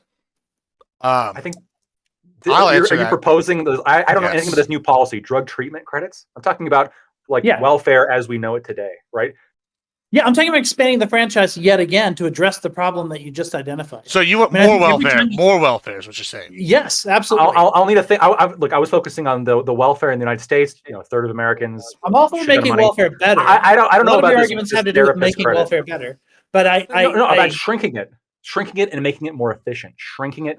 100 million is too much. You agree? 100 million is too much. Just to reframe the prompt. Is the question originally is should the U.S. government be spending this much money on welfare? Your response, Icow, is more welfare, better. More. Yeah, and then his response is stop those communists. Oh yeah, you didn't address my main argument, right? Which was that in the 20th century, when all these countries were siding with, liberal democracy and capitalism versus communism, it was the welfare state that saved us from the scourge of the vanguard that ripped through Russia and China and Cambodia and all these other places. So what you're saying is that Lactoid actually is a communist. This is what I mean. This is what wait. When I said he used to be an anti-communist, right? That was his brand, and then suddenly it stopped being his brand. And so there's two lines of thought here. The first line of thought that going around here is like we got to give all these people free shit because otherwise they might create a government in which they get free shit, right? Okay, that's one line of thought. No. But I think the other line of thought. Well, hold on. The other line of thought here is very along the lines of a book that's very well known. Okay, it's called "If You Give a Mouse a Cookie." Yeah, give a mouse a cookie, he's gonna want a glass of milk. Okay. Yeah, I think that the point taken as to we might need some welfare to prevent communism. Okay, if that was an analysis put forward to me, I gotta take a look at that and analyze it. But you can't tell me that the much smaller welfare state back in the 50s and 60s, etc., that was enough to stop communism, right? Is somehow we need it much, much larger in an era in which poverty is overall lower. It worked. Look, we're talking about a third of Americans being on it. I'm not saying. I even agreed if it stops communism, we can let people buy bananas. We can let people. We can give them free bananas. We can let people have free bananas if we I stop fucking communism. hate Fine. bananas. I fucking hate Okay, bananas. well then you get the avocados, 60 cents each. Okay, fine. I But what I'm hate saying, avocados. Who said I liked avocados? okay, do you just like Coca-Cola? Because if you do, then you're I shit like or luck. You're Dr. not getting Pepper, okay? I like Yeah, Dr. Pepper and I like strawberries. look, at the risk of a vote here, you wouldn't get any Dr. Pepper money. You Okay, should can say I just Dr. answer- Pepper is the Sorry. exception. That's very But- anti-Texas, but anti-Texas, by the way. We're talking about it. We're talking about a bloated welfare state, 100 million people. We're talking about almost a third of the country. You can't tell. By the way, when poverty rates are lower, you can't tell me that this is like necessary to stop communism, right? Because you could use this argument at infinitely, or you could say, oh, every single person needs like guaranteed money from the government and free living quarters, otherwise we might fall into communism. Okay. Well, But at that point, we are communists. At this point, we're only haggling. So there are two things I wanted to respond to, but I really need to lower. respond to this 1/3 of the population stat first. Because what this tells you is that it's not just like the people at the very, very bottom who need this, that this actually can help the average American. So the fact that a third, we all benefit from it. This is one of the reasons why, by the way, Donald Trump didn't run on the old Republican standard of, there's winners and losers and we need to take resources away from people at the bottom. Because a lot of his voters are the people who rely on these things themselves, and and he understands that, and he that's never been in his rhetoric, right? It was in Romney's rhetoric. It was in the rhetoric of people that went. Now, I would argue that he's going to take that stuff away anyway because he is who he is. But he at least has the good sense on the campaign trail to hide the fact that he's going to be disenfranchising these people who are actually voting for him. And I'll give you another example. My sister has been on disability for years. She literally can't get up off the couch most days. And she's a big Trump supporter. And she absolutely has no fear that Trump is going to go after the thing that allows her to continue living in the way that she did when she was able to work. But also, so the fact that it's 30% of the population just tells you how much we all sort of depend on it. And when you say, look, on the give a mouse a cookie stuff, go back and if you don't give this, then the alternative historically has been the very thing that you claim to be. We got to give a third of America free money, otherwise we might get communism in 2025. We can negotiate on where you think the line is. I think the line is above 1.1 trillion. You think it's that's very convenient for the prompt, isn't it? Yeah. But yeah, right. So we're advocating for the line being in different places, but we seem to both agree that the line would exist. But here's the thing. I'm saying the line should be lower, and I'm pointing to very specific policy prescriptions here. I'm pointing to places where there's bloat, where there's loss, where you can achieve the exact same results that the welfare system is currently having, all the beneficial results, for less money, by getting rid of externalities, by getting rid of redundancies, by getting rid of shit that doesn't make any sense. And for Social Security, removing it or changing the structure of it to make more people more money. 95% of people would make more money if they simply invested their Social Security payments. Okay, you're saying Trump's going to take it away? I don't think he is. I think that I don't think he's taking Social Security. Like every Ponzi scheme. Yeah, like every Ponzi scheme. Like the people at the end who've paid there are certain into it, promises they don't want to lose it. Yeah, they don't want to lose it, right? Look, so I don't. Although Vivek and idealistic. Yeah, well, of course, because look, most economists hate Social Security. Like Econoboy, agree that Social Security was a bad model, right? Social Security is not the best welfare model when it comes to retirement. Chile has been successful with their program, which invests more money into the market. But it's still. First of all, it's cheaper. It's cheaper. All right, it's not a pay-go system. We're coming up close on time here, so here's what we're gonna do. We're gonna give. So you started at Lactoid. So we're gonna let you go. You got 3 minutes here. Give us a closing, and then Lactoid will give us a closing, and then we'll do some voting. We can do some post discussion while we wait for the chat vote and everything. All right. So go ahead. Give us a closing here, Icow, and we'll go from there. Okay, I don't even think I need the 3 minutes necessarily. We'll see if I do, if I get there. But I was just talking about Chile. Like they have a retirement system that's just like ours, except they invest in the stock market more. It's been very successful. If you want to reform Social Security so that it returns more money, that's fine. I'm not sure if we can even define that as Social Security though, because you're paying in and paying out, and there's so many different people who are at different levels on this. I think we actually end up paying, in a lot of cases, end up paying more in than we do out. So I don't know how you can count that as part of the 1.1 trillion. I think the actual number for true welfare is much lower. Also, like, I don't know how we can define welfare. I should have brought this up at the beginning of the debate, but we have a constitutional mandate to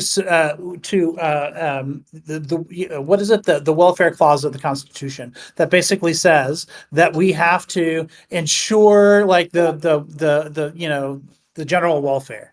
Now, that doesn't necessarily mean the kind of welfare spending we have right now, like I understand that, but it does mean that we have the obligation to stop the communist revolution, especially after like big economic downturns, right? There's a reason also why MAGA communism is becoming a thing. It's because the emphasis on eliminating the welfare state has gone down considerably, at least in terms of the rhetoric that's been going on. But the practices of it, I think, return us to a world where more revolution. Luigi is a perfect example, something that we want to avoid, right? Because we want to make sure that people are being taken care of. Even your hero, Millet, has said that he wants to have certain safety nets and a welfare system because he knows all the disruption he's causing by the other stuff that he's doing, which means even he believes in some degree of a welfare state existing in society. As a practical matter, not philosophical. That's it. I don't need the rest. All right. We got 1 minute left. Interesting. Let's see if former tanky, now Libertarian Lactoid can escape his communist accusations with his escape. Anti-communist. Now, yeah, I mean, you've really gone through the lore on Lactoid. It's real impressive. He said he started as a tanky, then he was an anti-communist. Now he's just like a laid-back libertarian. Really, he's got, it's an interesting... Now he's an accidental communist. Now, like, he doesn't intend to be, but... Also, by the way, I don't know about this MAGA communism. That sounds like what I call bullshit. And never touch no MAGA headquarters. Yeah, I gotta say, those are the kind of people. Those would be like I'll send you some research. Oh, I know who you're talking about. Those are the counterpoints of the left, where they pretend to be righties, and then they're commies. That's how that works. Right. Anyway, let's go back to it. You got 3 minutes here. Yeah. So as the famous communist that I am, and I make the argument against welfare, as most communists do anti-communist on the internet, right? I mean, this is what communists are known for, arguing against welfare. Sure. So there is a statement, a couple words in the Constitution to promote the general welfare. Of course, the general welfare here, as was indicated, not meaning the kind of redistribution programs that we're talking about, because most of these weren't around at the time of the drafting of the Constitution. It's simply referencing general welfare, general well-being, etc. Right? Not necessarily referring to redistribution. In fact, until the 16th Amendment, there was some question about whether or not income taxes could even constitutionally exist, because it's all great and dandy to help people, to give shit away, but you also have to remember that redistribution is not a one-way street. Redistribution takes from something and gives to somebody else. There is no free lunch, as Milton Friedman said. There always is a cost to everything. If you absorb, if you take, you are removing something from somebody who could then use that on something and giving it to somebody else. And so then the question is, first of all, I would argue this is unethical, right? If you remove people's property that they worked for, you are removing part of their labor, you're removing part of their life away from them. Coercively, you're taking away from them. And also, it can be inefficient if what you're taking away from them isn't maximizing your returns. My argument, this entire debate has been, here are specific examples of where U.S. welfare and redistribution policy is inefficient. Here's where it's bad. Like, you haven't justified, even under a kind of left-wing utilitarian sort of mindset of, well, we got to redistribute in order to maximize returns. You're not maximizing these returns. Social Security is inefficient. Most economists agree it's inefficient. It has been repeatedly criticized, and it's only supported because a lot of people are on the tail end of the Ponzi scheme where they've already paid into it, and they don't want to lose that payout. We've talked about SNAP, how we're talking about I identified the very specific problem of people spending that money on non-nutritional food, despite the fact that SNAP is a supplemental nutrition assistance program. It's not actually supplementing nutrition in most cases. The number one item food being spent on is soda, which is not nutritional. And then we talked about Pell Grants, where people who are going to college and then going on to make more money, why can't they pay back the resources that they've taken, as opposed to the rest of us, perhaps people who haven't used that service, footing the bill? For me, it was really important, I think, to focus on the empirics of all this, because I proposed very specific changes in which you can reduce overall expenditure, which obviously is bloated. We're talking a massive portion of the government budget. The 20% is actually somewhat inaccurate, because that doesn't include overall federal spending. If you look at Social Security, Medicare, and Medicaid, those three programs alone make up more than half of all federal spending. And then you add other traditional forms of welfare spending on top of that, you have most federal government spending. Most 2/3 of what the federal government does is redistribution. It's not just paying for the roads or paying for like somebody who might specifically die if they don't get like bread in time.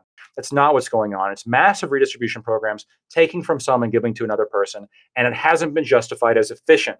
We can change some things, reduce overall expenditure, and potentially even reduce overall expenditure on top of that, and let people spend their own money on their own desires and their own future on their own projects, and lead to a better America. Thank you. All right, guys. Yeah. I got one last question. Okay. But ask it real it's quick. got a little twist to it. It's only for one person, and it really might affect my. Well, cool. Ask away, but let me hold on before you go. Chat voting is up now. Vote for who won. Go ahead. Ask your question.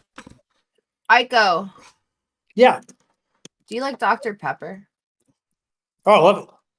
Awesome. Yep. Thank you. Thank you. I appreciate And also, that. you said you're into anime, okay? Like right now, I'm obsessed with Dan to Dan. I just want to say. Are you into solo leveling? I'm not very familiar with it. I've heard look it up. I don't know anything about anime. I'm just now being introduced to it, and right now, Dan to Dan is like kind of taking up my time. That's cool. That's cool. Yeah. Some shameful shit, Ico. He's muted. You muted yourself, Ico. Oh, it's my number 3 right now. I've been watching a whole bunch because I don't know anything about anime, and Dan to Dan's made it to my number 3 on the. Speaking of anime, let me just put the theme song. We can maybe talk about that later. We can maybe talk about that after. I have a theme song for the background while we wait. Somebody in chat, let's see who can guess it first. I'm sure one of y'all will. Wait, real quick. I did not vote in the last election on my prior debate. Are participants allowed to vote or no? Yeah. Yes. I would highly recommend voting for myself. For me, Ico. I was in chat and I voted for you last time. Just want to say, I would highly recommend voting for yourself.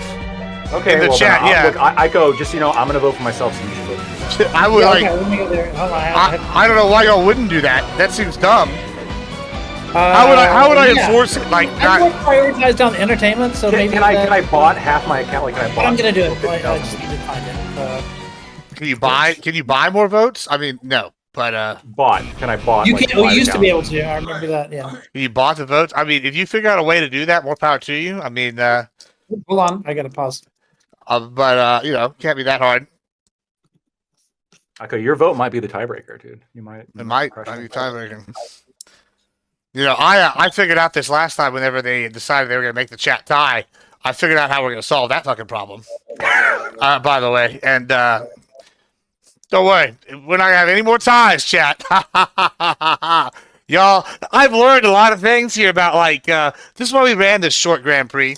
So to figure out all the kinks that I might run into before the seasonal format starts. Also, shout out Pentuple. Thanks for the raid.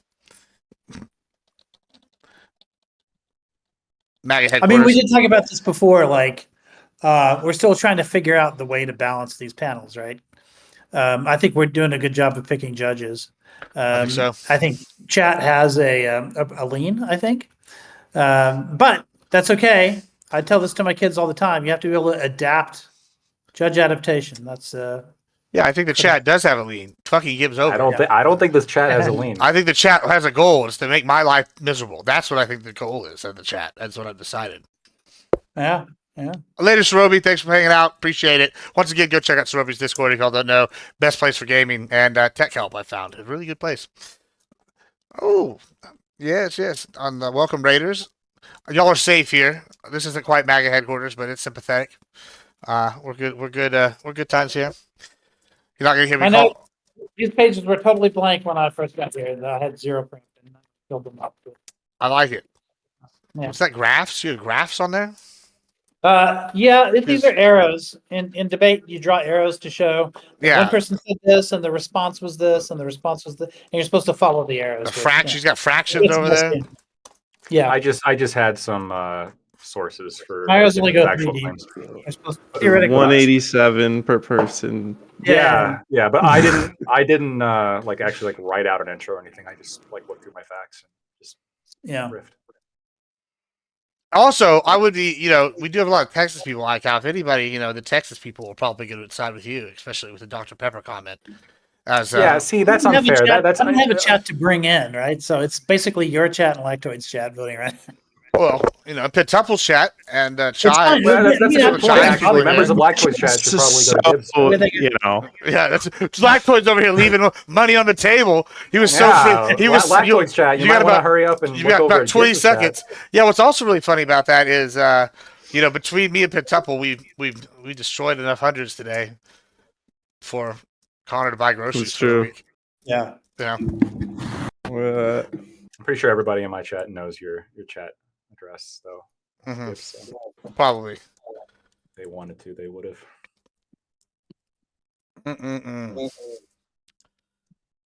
Oh, the 7 at the last minute. Oh man. Oh. Ooh. And Icowrich wins the chat vote. All right. Pentuple, did you already send your thing to me here? Let's see here. All right. So yeah, we'll start with you, Pentuple. Who won and why? Well, I think opinion-wise, I land in between both of you. I thought you both did really well, so I want to commend you both for the points you made tonight. But I went with Lactoid. I thought he was a little bit more specific, and not that your answers were bad. I just think they were a little bit more general, and a lot of the history stuff, it was just I don't know that we were able to really get too into that. I don't know that I was convinced that like avoiding communism is not to get too into it, but I went with Lactoid. But I thought both of your arguments were very well, and I land somewhere in the middle. I'm not against welfare. I liked the point that you made actually about the general welfare thing, because I think that's something that me and Lactoid would probably differ on a lot of different issues in that realm. There's still more to say about the welfare clause for sure. We should have thought earlier. Yeah, I like that you brought that up, and then I thought Lactoid had a really, really also really good response for it. So I went with Lactoid, but I think you both did very well. So great, commend you both. Thank you. All right, and Chai, who you got here? I know Lactoid expects to win your vote for sure after y'all's wonderful behavior. Do I tie with chat? How does the voting work? Well, is chat one judge? Yeah, chat's one. You're one. Judge she's deciding here. So I put the ball in your court. All right. Yeah, no pressure, Chai. I would say that I would side kind of in the middle personally as well, but I do lean more towards Ico's side a little. It's not because of the Dr. Pepper, don't worry. I don't count that in my vote. The thing that I'm disappointed with you with, Ico, is that it's okay to be late to a show. It happens. We get life happens. We're fine with that. You had no reason to tell us you weren't prepared. I was really upping the game because of that. If you didn't mention that and I just got to listen to you, I probably wouldn't have had an idea. I wouldn't have known, and I would have judged you differently. And there were certain points that I wish you would have brought up, like, okay, you're saying all this money that we're doing is covering all these people. Well, why don't we just keep doing more taxes on the rich? What did they need that for? Like, find other ways to make welfare work while increasing it. Like, you have to find an argument why you can make it work because other people don't need it as much either. Like, there was just other ways to argue it that I felt could have made it stronger. But I did like your argument. I can tell you're knowledgeable. Unfortunately, I did have to vote Lactoid. I did let him get this win. Yeah. He Despite didn't the Dr. have Pepper. my interest at first. I really wanted you to win.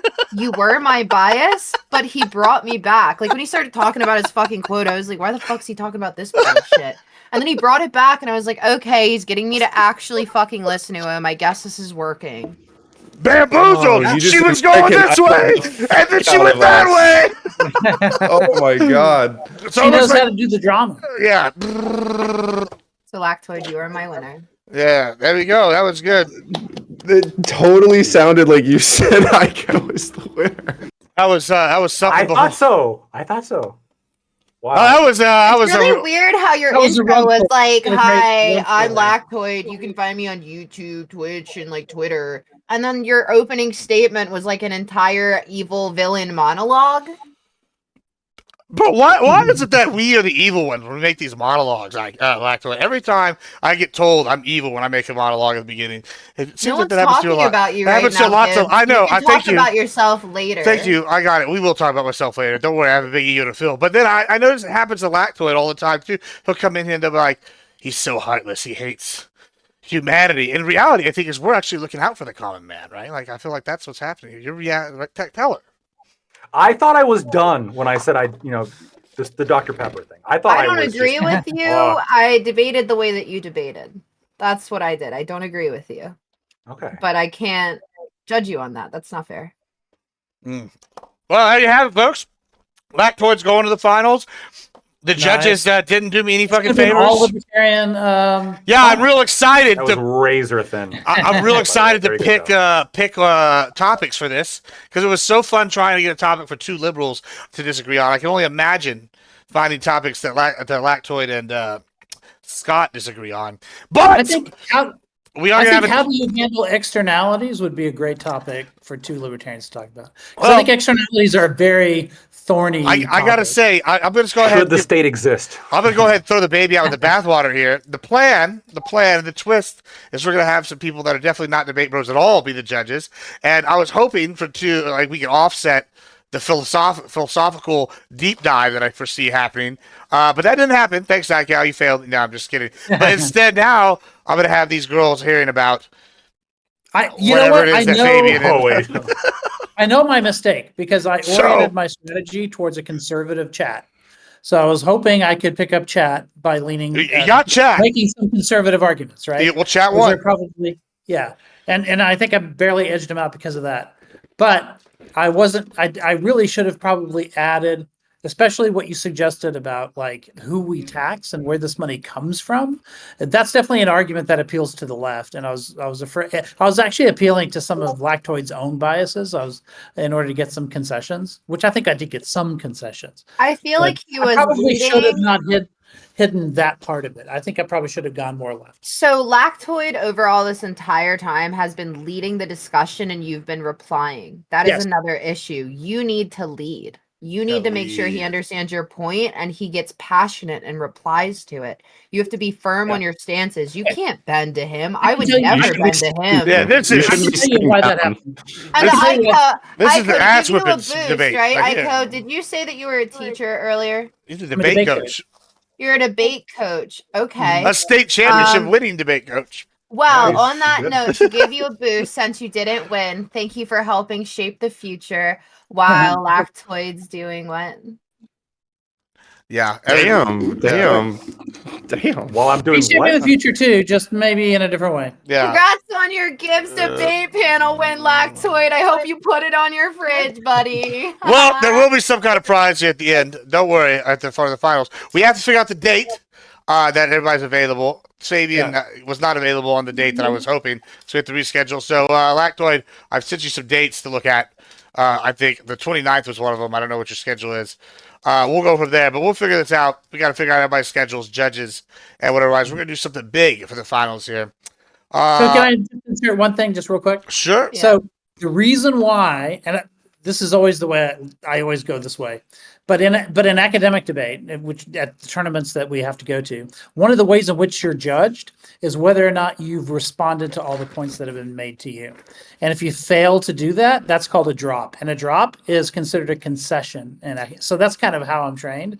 If he makes 5 points, I've got to respond to those 5 points, or he can come back and say, my opponent dropped these 5 points. And so, but I can understand what you mean about leading the discussion. Tried to do that with the communism stuff, but a lot of that was dropped in the Ico, there's a similar kind of I kind of sort of, and I think it's somewhat detrimental sometimes, but I sort of operate in a similar manner because in law, right, if somebody makes an argument and you don't respond, it's considered conceded to. So if like someone writes a motion, it's a concession, right? So someone writes a motion and there's like XYZ, like different motions or whatever in the filing, and you don't respond to one, that's considered conceded, right? So you got to respond to everything. And so that's why I kept like, well, I got to go back to this. I got to go back to that. That's kind of why I was doing that. And I also think it's ethical, right? If somebody makes a point, they deserve a response. Yeah, that's true. Yeah, I also like this is why I keep telling people though, you know, like I think you did a good job. Like I go play into the crowd, right? Like you got like the crowd to give you a slight edge. You thought they were against you, you know. Like I feel like my crowd probably would have favored Lactoid. Jokes in there, I don't know. Yeah, yeah, you did good. I'm not Gibbs, but yeah, well, I have a joke. Nobody is me. Let's just get that out of the way. There's a reason why I'm Dionysus in the flesh. You know, it's because I'm God. You can't stop divinity. But long story short, listen, I don't know where we're going. I had something, but you lost me there with my ego trip, and it's gone. But no, it's infotainment, and that's what I really keep going. And like on here, I feel like people lose that sometimes, and like you know, okay, I'll give you a perfect example. Just like Sunday. We're having an argument with, Fabian and them, and I'm like, they're like saying all these words, and I feel like the crowd will like sometimes go to you if you just make them look bad, as opposed to like whatever. And like, it's not necessarily be blood sports, but it's like, oh well, you didn't address this point. I'm like, yeah, you're right. I'm not going to address that point because it's a fucking stupid point, and like move on. Like sometimes if you if you do that every time, then it won't work. But it's like strategy with how you do things. That's what our style. Lactoid is like usually like really polite, and I kind of am too. Too polite. And that's just you were going to get that in this debate. That's just. I do like blood sports, but the fact that you were both respectful is why that was okay for me. Yeah, right. Both are good. No strategic. No. I mean, I can match energy. I've done it before, but I didn't have to with Lactoid. That's also part of my issue too, right? Like if I in a courtroom, you can't like start yelling obscenities, like just, Well, we're both bring up the fact that somebody's like divorced. Like it's just not going to work, right? The judge is going to be like, "Hey, man, like you're in trouble now." Yeah, I mean, it's probably you could do it. It's probably not advised. Pentelpa, you ever done that? You ever just started going off on your opposing counsel, like, "Oh yeah, well, you're ugly." Right? Does that work for you? You guys are good. One of the law firms I worked for. I had to call the other partner because it was Barry and Stewart, and it's probably not gonna like me telling the story, but no NDAs, so fuck them. I had to whatever. I had to go drive up to the office and get the other managing partner, named partner, to go bail the first partner out, Mr. Barry, because he fucking went off on the judge and was like, "Listen, you divorced piece of shit." I was like, "Oh no!" And so he threw him into jail for like contempt or whatever, and so we had to go get him out and some other charge. I don't remember what it was. But I was like, just one quick thing, because I think in this debate, being able to have the last word was a big advantage, and in academic debate, there's pressure on someone who has the last speech not to bring up new argumentation. Is there that kind of pressure in a closing argument at trial too? You really can't. You can't. Like you're right? Yeah, in a closing, you're going to be making your argument based off all the information that's come in so far. No new information in closing. Like that's a rule. Well, so like the movies where they drop we have the video. We caught him in the. That's usually during cross. But in closing, you can bring up an argument. Because I do mock trial too. I don't know anything about the law, but for some reason they have me doing mock trial. I'm not gonna lie. If Ico fucking said something you said in a little kid voice and imitated you, he would have won the debate for me easily. If he would have done that, I would have just picked him off. That's probably the only thing he could have done though. What about pulling like a Boston Legal where like William Shatner's character is like, "Oh yeah, look at that man. Is that the man that killed your husband?" She's like, "Yes." And he like takes off his mask. He's like, "That's crazy because the guy that did it's in the courtroom over there." No, let me clarify. So in your closing, my understanding is none of that. You can't bring in evidence during your closing. I'm pretty sure, maybe I'm wrong, Pentel. You can make a new argument, but everything needs to be based on you can't bring a new evidence. Yeah, you can't introduce new evidence, but narratives are like ideas, I guess. You like if a narrative, like if you've been building towards this narrative throughout the whole trial, like you don't have to give away your narrative. You can just like bring up the narrative during a closing based on the evidence thus far. A question from my chat actually for you, Ico. Mm-hmm. In court, sometimes you can have a jury find a defendant like guilty, for example. But the judge can say, look, the evidence thus far is not enough to prove guilt. Like the jury verdict doesn't stand, right? Now, my question for you is during a debate, during the debates that you're talking about, you do, right? The debate tournaments. Right. In a situation where, let's say, somebody like appears to be very convincing and like brings up all the like, you know, all the people vote for them, etc. But they have like there's some like glaring issue in their argument. They have a lot of drops. They have a lot of issues. Right. To the point where like the fundamental conclusion you just can't follow from the premises they put forward. Is there some like I don't know, is there some arbiter that says, hey, I know you won the votes, but you still lose because of XYZ? Yeah, it's called a low point win. So Interesting, okay. yeah, you can like you rank the debaters on a 30-point scale. No one ever gets below 25 though, so it's really 25 to 30-point scale, and you can get more points but lose the debate. Yeah. Okay. It's called an ugly win sometimes. And that's because like if there's too many drops or something? Yeah, I mean, it might be stylistic. It might be that they just were the person who lost like gave just more beautiful speeches, you know, that but they lost on in academic debate. A lot of times you win and lose just based on technicalities, right? You're basically weighing the impacts on two different worlds, and you can win on the points, but not have won like with particularly good debate style, and so that would be called a low point win. Yeah. All right. Certainly. Well, on that note, this is going to be where I end this stream here. We're not going to do any more content. We're going to start doing. I'm going to do some gaming offline now and enjoy my Friday and be degenerate for a while. So we're going to raid out to somebody. Wait, you said offline? We get to go slur? Yeah, there's whatever she offline. said. We're not offline. Not yet. They're still streaming. But we're going to go ahead and raid somebody. So thank you all for watching. I mean, you know Gibbs. So. Thanks for judging. I know it's you know. Yeah. Takes time out of your day and everything. Yeah, y'all did fantastic. I appreciate it. Chat, say everybody go. Gibbs. Everybody go tell Bodhi that the UK belongs to the US now. Let him know that Manifest Destiny's coming. All right, guys, just let him go. That's how they sneak in and return the monarch.